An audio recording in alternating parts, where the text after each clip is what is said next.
তুমি শিখেছো যে ধনী হতে হলে একজন ধনী মিলে টাকা দিস না ভাই, প্রতি মাসে যদি এই অবস্থা হয়, ওরা সামনের মাসে দিয়ে বাজার করে নিয়ে আসো। স্টুডেন্ট পড়াইতে যাও, কাজ করতে না। মইন এইবারটা তো বাকি না। তুমি কালকে আমাদের বাসায় আসবা। কষ্টে থাকতে থাকতে ফার্স্ট ফ্রাইডেতে কাবিন করতে চাচ্ছি, আর আমার বাপ তো পারলে আজকে এনগেজমেন্ট করায় দেয় আমাকে। তোমার প্রেম, ভালোবাসা, স্বপ্ন, এভরিথিং ইজ বিসিএস। পথের সাথীকে চিনে নিয়েও নাটকটির জন্য অনেকেই অধীর আগ্রহ নিয়ে অপেক্ষা করছেন। আজকের এই ছোট্ট ভিডিওতে জানিয়ে দেব পথের সাথীকে চিনে নিয়েও নাটকের মূল গল্পটি কি এবং নাটকটি কবে আসবে। আজকের এই ভিডিওতে পথের সাথীকে চিনে নিয়েও নাটকটির সম্পর্কেই আলোচনা করব, তাই বেশি দেরি না করে চলুন শুরু করা যাক। পথের সাথীকে চিনে নিয়েও নাটকটি জুবাইর ইবনে বকর পরিচালনা করেছেন। নাটকটি মূলত মধ্যবিত্ত জীবনের টানাপোড়েন এবং ক্যারিয়ার ও সম্পর্কের মধ্যকার দ্বান্দ্বিক বাস্তবতাকে তুলে ধরেছেন।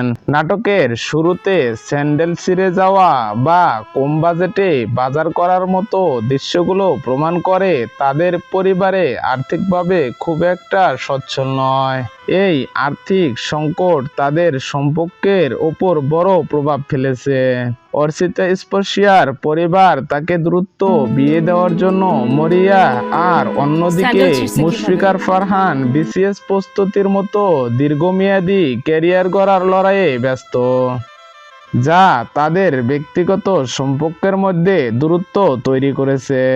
সমাজে টিকে থাকার লড়াইয়ে আবেগ ছাপিয়ে অর্থ বা স্ট্যাটাস বড় হয়ে দাঁড়িয়েছে।